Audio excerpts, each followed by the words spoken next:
बिस्मिल्लाहिर्रहमानिर्रहीम अस्सलामु अलैकुम वरहमतुल्लाहि वबरकातुहू। नाज़रीन, आप देख रहे हैं दुनिया मेरे आगे यूट्यूब चैनल और मैं हूं गुलाम नबी मदनी।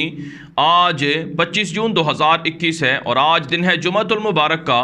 नाज़रीन, अफ़गानिस्तान के अंदर जैसे जैसे काबुल फ़ौजें शिकस्त खा रही हैं और तालिबान पूरे अफ़गानिस्तान पर इमारत इस्लामी के झंडे लहरा रहे हैं, काबुल फ़ौजें तालिबान के सामने सरेंडर कर रही हैं। धड़ाधड़ डिस्ट्रिक्ट और अजला पर तालिबान की गिरफ्त हो रही है और वहाँ से धड़ाधड़ काबुल फ़ौजें हथियार डाल रही हैं और उनकी वीडियोज़ और तस्वीर पूरी दुनिया देख रही है कि कैसे काबुल फ़ौजें और अमरीका और नेटो के इत्तेहादी शिकस्त खा रहे हैं। और फिर नाज़रीन, अमरीका और नेटो की अफ़गानिस्तान के अंदर जो ज़िल्लत आमेज़ शिकस्त है, इसका चर्चा पूरी दुनिया के अंदर है। अमेरिका पाकिस्तान पर प्रेशर डालकर फ़ौजी अड्डे लेना चाहता था ताकि अफ़गानिस्तान से फ़ौजें निकाल कर पाकिस्तान मुंतकिल कर सके और फिर यहाँ से अफ़गान तालिबान पर हमले हों, अफ़गानिस्तान के ऊपर कार्रवाइयाँ हों। लेकिन पाकिस्तान ने अमेरिका का ये प्लान भी ना चलने दिया और अमेरिका का ये ख्वाब भी नाकाम हो गया।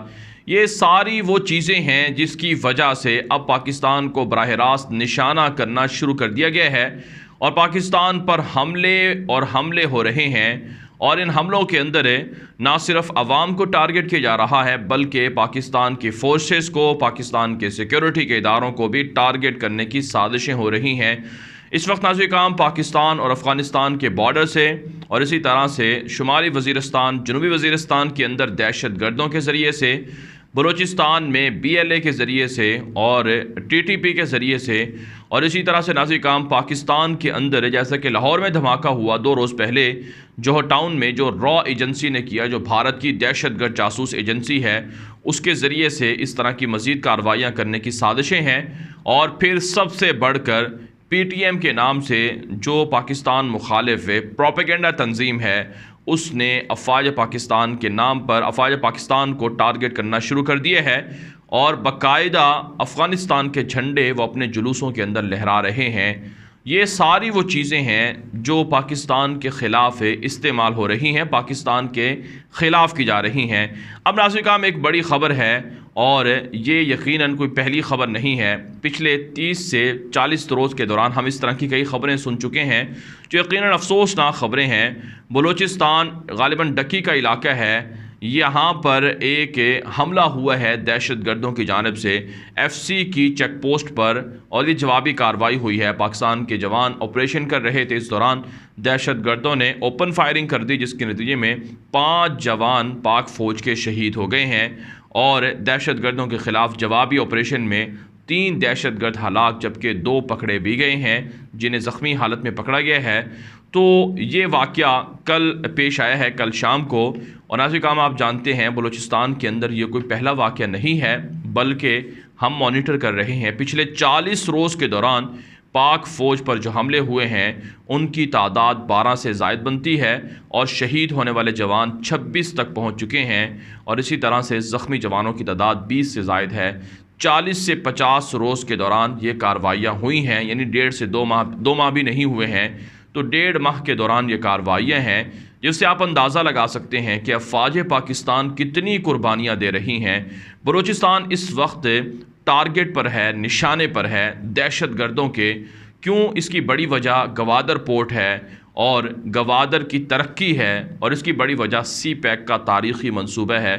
दुश्मन नहीं चाहता कि पाकिस्तान मुआशी तौर पर तरक्की करे, पाकिस्तान अमन व अमान के एतबार से तरक्की करे, सिक्योरिटी सिचुएशन के एतबार से पाकिस्तान को बेहतरी मिले। तो नाज़रीन, ये वो सारी चीज़ें हैं जो दुश्मन को हज़म नहीं है और दुश्मन पाकिस्तान पर हमला कर रहा है और बलूचिस्तान को सबसे ज़्यादा टारगेट करवाया जा रहा है। बलूचिस्तान के अंदर दहशतगर्द कौन है? वाज़ेह है ये बात। BLA बलूचिस्तान लिबरेशन आर्मी जो एक दहशतगर्द तंजीम है जिसे भारत की रॉ एजेंसी, जो दहशतगर्द एजेंसी है, वो सपोर्ट करती है, फंडिंग देती है, तरबियत देती है, हथियार देती है। और इसी तरह से नाज़रीन, ये लोग अफ़गानिस्तान के अंदर छुपे हुए हैं, ईरान के अंदर छुप कर बैठे हुए हैं और पाकिस्तान के इन दोनों पड़ोसी मुल्कों से ये मुसलसल पाकिस्तान पर हमले कर रहे हैं। अब यहाँ पर एक बड़ा सवाल होता है कि आखिर क्या वजह है, पाक फ़ौज इतनी बहादुर है, इतनी ताकतवर है, वो इन दहशत गर्दों के ख़िलाफ़ कार्रवाइयाँ करके इनको हमेशा के लिए जड़ से क्यों नहीं उखाड़ देती। नाज़रीन काम ये बात नहीं है कि पाकिस्तान की फ़ोर्सेस के पास एबिलिटी नहीं है, ताकत नहीं है। दरअसल दहशत गर्द और उनके हवारी इतनी बड़ी तादाद में है कि उनको एक ही मरतबा में या मुख्तसर अरसे में हरा देना या उन्हें मार देना, बिल्कुल जड़ से उखाड़ देना बहुत नामुमकिन बात है। दुनिया के अंदर मुख्तलिफ ममालिक की इस तरह की कार्रवाइयाँ जारी हैं। आप तुर्की की मिसाल ले लें। तुर्की जो कुर्द बागी हैं, PK के नामी दहशत गर्द तंजीम, उनके ख़िलाफ़ ऑपरेशन कर रहे हैं शाम के अंदर और इराक़ के अंदर। पिछले 6-7 सालों से हम देख रहे हैं तुर्की इन दहशत गर्दों के ख़िलाफ़ ऑपरेशन में है, लेकिन आज तक ये दहशत गर्द हमेशा के लिए ख़त्म नहीं हुए। हालांकि रोज़ाना दर्जनों पकड़े और मारे जाते हैं, लेकिन बहरहाल इनके सपोर्टर यूरोप है, मग़रिब है। जिस तरह से तुर्की के ख़िलाफ़ अमरीका ने, यूरोप ने PK के नामी कुर्द बागियों को उठा रखा है, इसी तरह से पाकिस्तान के अंदर BLA और TTP नामी लोगों को उठा रखा है। लेकिन बहरहाल लाज़मी काम, अफ़वाज पाकिस्तान इन दहशत गर्दों के हज़ारों प्लान होते हैं, हज़ारों मंसूबे होते हैं जिनको नाकाम करती हैं। उनमें से कोई एक आधा मंसूबा इनका कामयाब भी हो जाता है, लेकिन बहरहाल उसका बदला भी ले लिया जाता है, जैसा कि इस ऑपरेशन के अंदर 3 दहशत गर्दों को हलाक करके बदला लिया गया है। इसी तरह से नाज़रीन काम, पाकिस्तान की फ़ोर्सेस ने एक कामयाब ऑपरेशन भी किया है जो शुमाली वज़ीरिस्तान के अंदर हुआ है। TTP कमांडर जिसका नाम नसीमुल्लाह है, जो 2015 से पाक फ़ौज पर हमलों में मुलव्वस था, इसे मार डाला गया है। आप जानते हैं TTP को भी भारत की रॉ एजेंसी सपोर्ट कर रही है और पाकिस्तान पर हमलों में ये लोग मुलव्वस होते हैं, इस वजह से इनके ख़िलाफ़ ऑपरेशन होता है। तो अब ये जो BLA के दहशतगर्द मारे जा रहे हैं, TTP के दहशतगर्द मारे जा रहे हैं, इनके बारे में वाज़ेह सबूत हैं कि ये अफ़गानिस्तान से तरबियत लेकर पाकिस्तान पर हमला करते हैं और इन्हें भारत की रॉ एजेंसी दहशतगर्दी फंडिंग करती है, सपोर्ट करती है। और इसी तरह से नाज़रीन काम, जौहर टाउन लाहौर में जो धमाका हुआ, उसका जो मास्टरमाइंड था, उसके ताल्लुकात भी रॉ एजेंसी से थे। और रॉ एजेंसी जो भारत की जासूस स्पाई एजेंसी है, उसने बाकायदा फंडिंग की थी और बाकायदा हमले का टास्क दिया था। और दहशतगर्द कई बार नाकाम हुए, लेकिन बिल आखिर उन्होंने एक गली के अंदर धमाका कर दिया जिससे आम लोगों को नुकसान पहुंचा। तो ये वो सारी चीज़ें हैं जो दुश्मन पाकिस्तान के ख़िलाफ़ कर रहे हैं। और कुछ गद्दार ऐसे हैं जो पाकिस्तान के अंदर रहते हैं, खाते पाकिस्तान के हैं और सुकून से सोते हैं, और उनकी हिफाजत के लिए अफ़वाज पाकिस्तान जाने भी कुर्बान करती है। लेकिन ये गद्दार लोग पाकिस्तान की फ़ौज पर ताने दे करते हैं, इल्ज़ाम लगाते हैं, इल्ज़ाम तराशियाँ करते हैं कि पाकिस्तान की फ़ौज पूरा बजट खा जाती है। हालांकि बजट का बहुत छोटा सा हिस्सा है, जो 15% भी नहीं बनता है, तो वो पाकिस्तान की दिफा पर ख़र्च होता है। और इसी तरह से नाज़रीन काम, आप जानते हैं जो कुर्बानियाँ पाकिस्तानी फ़ौज की हैं वो इनको नज़र नहीं आती, लेकिन ये प्रोपेगेंडा करने में, फ़ौज को बदनाम करने में मशहूर हैं। इन गद्दारों को शर्म आनी चाहिए कि रोज़ाना पाकिस्तान के फ़ौज के कितने जवान कुर्बानियाँ दे रहे हैं। बारह नाज़रीन काम, अब बात कर लेते हैं एक और बड़ी मेजर डेवलपमेंट की। वो है नाज़रीन काम, जनरल बाजवा का दौरा जर्मनी। पाकिस्तान के आर्मी चीफ जनरल कमरजाद बाजवा पहले 2 रोज़ा दौरे पर आज़रबैजान पहुँचे थे, फिर उन्होंने एक दिन का क़याम किया तुर्की के अंदर और तुर्की के हुकाम से मुलाकातें की।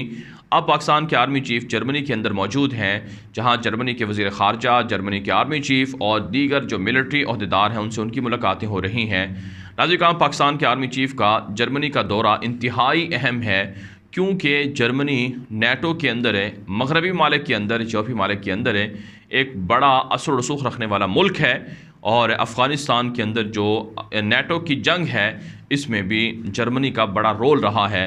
तो पाकिस्तान के आर्मी चीफ दरअसल समझाने के लिए गए हैं और उन्हें बताने के लिए गए हैं कि जर्मनी और NATO और इसी तरह से दीगर मुल्क किसी भी तौर पर गलती ना करें कि अफ़गानिस्तान के अंदर फ़ौजें बरकरार रखें। वो जीत सकते हैं या तालिबान को हरा सकते हैं। अफ़गान तालिबान पावरफुल हैं, एक जंग जो 20 साल से वो लड़ रहे हैं उसमें वो कामयाबी हासिल कर चुके हैं। लिहाजा अगर NATO को और अमेरिका और मगरब को अपनी सलामती अजीज़ है तो अपनी फ़ौजें निकाल लें। अगर सलामती अजीज़ नहीं है और वो मज़ीद लड़ाई लड़ना चाहते हैं तो फ़ौजें रखें, तो फिर नुकसान NATO को होगा। साथ साथ पाकिस्तान के आर्मी चीफ ने जर्मनी को और यूरोप के ममालिक को ये बात भी समझाई है कि जो काबुल एयरपोर्ट की सिक्योरिटी है या दीगर अहम मकामात की सिक्योरिटी है, इसके लिए भी तुर्की के ख़िलाफ़ प्रेशर ना डाला जाए और तुर्की को मजबूर ना किया जाए कि वो अपने फ़ौजें यहाँ पर उतारे, और ये नुकसान सिर्फ़ और सिर्फ नेटो को, यूरोप को होगा। नाज़रीन, पाकिस्तान आर्मी चीफ़ का ये जो दौरा है जर्मनी का, इस पर भारत को बहुत मिर्चें लगी हुई हैं, भारत को बहुत तकलीफ़ है, क्योंकि पाकिस्तान दुनिया के बड़े बड़े ममालिक के साथ राबते ताल्लुकात बनाकर दरअसल भारत की मौत वाक़ई कर रहा है। इससे पहले रशिया के फ़ॉरेन मिनिस्टर पाकिस्तान के विज़िट पर आए, जर्मनी के वज़ीर ख़ारजा पाकिस्तान के विज़िट पर आए, और पाकिस्तान के फ़ॉरेन मिनिस्टर और पाकिस्तान के दीगर ओहदेदार इन मुल्कों के विज़िट पर गए, और इसी तरह से नाज़रीन काम इन मुल्कों के साथ पाकिस्तान के बड़े बड़े एग्रीमेंट हुए हैं, और जर्मनी के साथ पाकिस्तान का जो आर्मी चीफ़ का भी दौरा है, इसमें भी कई मुआहदे हुए हैं जिनकी वजाहत आने वाले दिनों में आ जाएगी। लेकिन बहरहाल भारत को इन सारी चीज़ों से तकलीफ़ है, लेकिन इंशाअल्लाह पाकिस्तान तरक्की करेगा और दुश्मनों के अज़ाइम खाक में मिलेंगे, और ये काम अल्लाह ताला ने पाकिस्तान के लिए एक तरह से रखा हुआ है, और पाकिस्तान उम्मत मुस्लिमा को ज़रूर लीड करेगा, और अफ़गान तालिबान कामयाबियाँ हासिल करेंगे, और उनके दुश्मन हमेशा के लिए बर्बाद हो जाएंगे, और दुश्मनों को नाकाम करके जिस तरह से 20 साल से वो कामयाबियाँ समेट रहे हैं, मज़ीद भी कामयाबियाँ उन्हें मिलेंगी। इस वीडियो के हवाले से आपकी क्या राय है? अपनी राय कमेंट के ज़रिए से ज़रूर हम तक पहुँचाएँ। मज़ीद ख़बरों के लिए आप हमारे ट्विटर अकाउंट गुलाम नबी मदनी को लाजमी फॉलो कर लें। आज के लिए इतना ही, इजाज़त दीजिए। अल्लाह हाफिज़।